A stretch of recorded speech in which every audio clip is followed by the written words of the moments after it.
$50,000 skirt में छिपा लो, $1,00,000 उसकी कमीज में भर लो। ये तीनों महिलाएं बैंक से पैसे चुराकर बाहर निकलने कोशिश में, लेकिन उन्होंने जो पैसा चुराया वो पुराना पैसा था। यह जगह यूएस फेडरल रिजर्व, हर दिन 10 मिलियन अमेरिकी डॉलर से अधिक यहाँ लाया जाता। उन्हें कचरे की तरह इकट्ठा कर नष्ट किया जाता। पैसे के ढेर को नष्ट होते देख ब्रिजेट का मुंह खुला रह जाता। सफाई कर्मी के रूप उसका आज पहला दिन। कप्तान उसे कहती, सफाई और सफाई के अलावा बेकार कागज को भी साफ करना उसकी जिम्मेदारी। बहुत सारा पैसा सभी को काटा जाएगा। ब्रिजेट का पति बेरोजगार, उधारी उस पैर बहुत, लेकिन बैंक का सुरक्षा तंत्र काफी सख्त। छांटाई से लेकर शिपिंग तक, फिर आखिरी टुकड़े, हर विभाग में निगरानी कैमरे। अधिक महत्वपूर्ण बात, पैसे ट्रांसफर कार खोलने की चाबी सिर्फ 3 ही, जो कि सिर्फ वर्गीकरण कक्ष, वित्त विभाग और पैसा विनाशक रूम में। सभी विभागों के प्रधान उनके विभागों में ही रह सकते, यहाँ तक कि उन्हें वॉशरूम जाना। सभी पर कड़ी निगरानी रखी जाती, लेकिन ब्रिजेट को लगता जब तक दुनिया में लोग कोई भी प्रणाली पूर्ण रूप से सुरक्षित नहीं। उस दिन वो सुपरमार्केट में शॉपिंग कर रही थी। अचानक शेल्फ पर लगे ताले को देखा, जो कि पैसे ट्रांसफर कार की ताले जैसा लग रहा था। उसके दिमाग में कोई प्लान पकने लगा। सफाई करते समय उसने शुरू किया कैमरों पर नजर रखना। 20 दिनों के बाद आखिरकार उसने पाया कि लिफ्ट के दरवाजे पर लगा कैमरा ठीक काम नहीं करता। दोपहर के भोजन के समय उसने जानबूझकर $10 का नोट जमीन पर फेंक दिया। फिर उसने अपने सहकर्मी से पूछा, क्या तुम्हारे पैसे गिरे? लेकिन उसने कहा यह उसके नहीं, और वापस करने के लिए उठा लिए। उसे उसकी तरह सोचने वाले ढूंढने थे।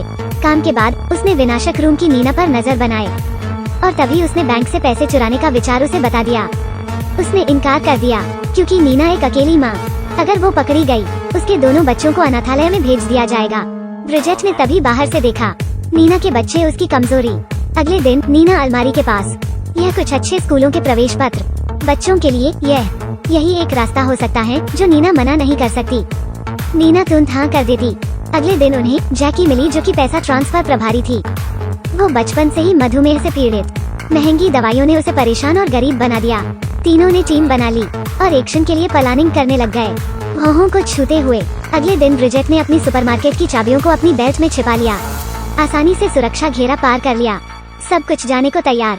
दोपहर के भोजन के समय ब्रिजेट और नीना कबान्हों को छूते हुए एक्शन को पक्का कर दिया, लेकिन जैकी ने अचानक अपना सिर हिला दिया। शौचालय में आना, जैकी ने कहा। आज उसे बुरा महसूस हो रहा। उन दोनों के पास कहने को कुछ नहीं था। नीना इतनी गुस्से में थी कि उसने अलग होने को बोल दिया। काम के अंत में सुरक्षा जांच के दौरान अचानक बैंक मैनेजर आ जाता। उसे शक के आधार पर लोगों की जांच करनी थी। यह देख उनको अच्छा महसूस हुआ। अगले दिन तीनों महिलाओं ने फिर से अपनी भौहों को छुआ। उनका प्लान शुरू हो चुका था।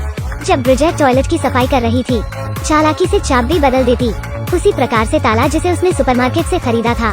तभी जैकी नंबर बताती, पैसा ट्रांसपोर्ट कार का। जैकी पैसे ट्रांसफर करने के प्रभारी। लिफ्ट का इंतजार करते हुए वो ट्रांसफर कार्ड से शरीर छिपाती। तब वो चाबी से ताला खोलती है जो उसे ब्रिजेट ने दी थी। जल्दी एक ढेर लो और डस्टबिन में डाल दिया। इस पर किसी भी कैमरामैन का ध्यान नहीं जाता, जबकि वे सभी पुराने नोट हैं जो नष्ट होने वाले, लेकिन उनकी वैल्यू अभी भी। इसलिए उन्होंने नीना के साथ भी सांठ गांठ की, जो पैसे को नष्ट करने की प्रभारी। ब्रिजेट पहली चाबी को सेट कर देती शौचालय के कूड़ेदान में, और जब नीना ने पैसे नष्ट कर दिए, फिर से ताला बदलने का मौका का फायदा उठाया। ठीक ऐसे ही सारा पैसा नष्ट हो जाता, जिसका किसी को पता नहीं चलेगा। वहीं ब्रिजेट ने चोरी के पैसे पर विचार किया। कचरे बैग को उठाकर दूर ले गई। पैसे चुराने के बाद तीनों टॉयलेट में मिली। सारे चुराए हुए पैसे को कपड़ों में छिपाने लग गई। काम के बाद सुरक्षा जांच, उनके शरीर की जांच नहीं करेंगे। जब वे घर पहुंचे तो तीनों महिलाओं ने तुरंत पैसे गिनने लग गई। पहली बार कामयाब चोरी की। कुछ दिनों बाद वे दोबारा चोरी का प्लान करती, पर जल्द ही मुसीबत में फंसने जा रही थी, क्योंकि इस बार पैसा ज्यादा था। उनके पास छिपाने के लिए कोई जगह नहीं थी। इसके लिए उन्हें जमीन खोदनी पड़ी। असहाय नीना और ब्रिजेट के पति ने रुकने का फैसला किया, लेकिन ब्रिजेट जैकी से असहमत, क्योंकि पैसे का लालच बहुत बड़ा होता। अब की बार तीनों एक दूसरे से सहमत नहीं है दोबारा एक साथ चोरी करने के लिए। उस दिन ब्रिजेट ने नीना को चाबी दी। उसकी लापरवाही की वजह से चाबी पाइप में गिर गई। अब बस एक चाबी जैकी के पास थी। पकड़े जाने का डर से उन्होंने दूसरा फोन नंबर सेव नहीं किया। ब्रिजेट ने तुरंत अपने पति को फोन किया। ब्रिजेट के पति ने जैकी के पति को बताया। जब जैकी को पता चला, उन्होंने कैश ट्रक को विनाशक कक्ष में रख दिया, और दुर्भाग्य से पैसे ट्रांसफर करते समय और वो विनाशक रूम में नहीं जा सकती थी। इस तरफ नीना अगले पैसे की कार को नष्ट करने वाली। अगर वो अब की बार नहीं खोल पाई, वे पकड़े जाएंगे। उसके दिमाग में प्लान आया। जैकी ने किसी से बहस करने की एक्टिंग शुरू कर दी।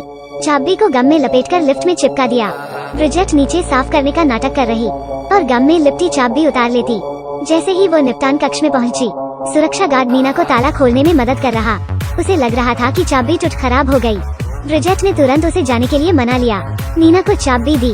ताला खोलने की मुसीबत हल हो चुकी थी, लेकिन तभी सिक्योरिटी गार्ड को भनक सी लगती। लेकिन उसने किसी को नहीं बताया क्योंकि वो नीना से प्यार करता।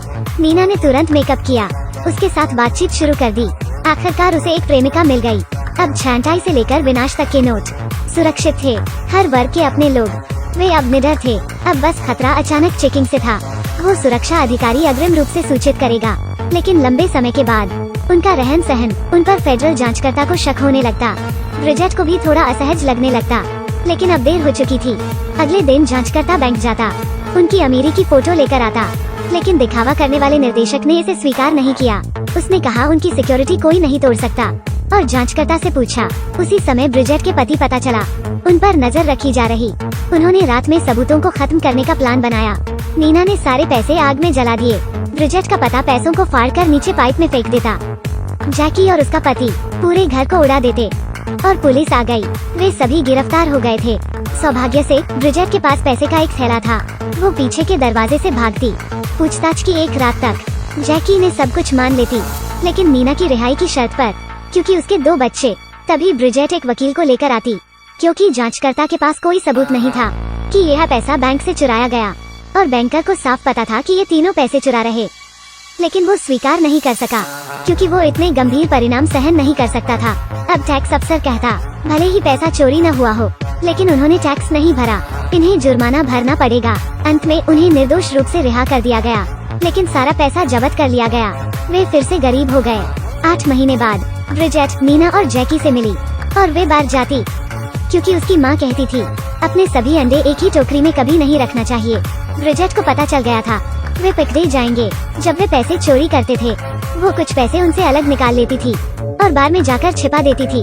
पैसों से भरे कमरे को देखकर वे एक दूसरे को गला लगा लेते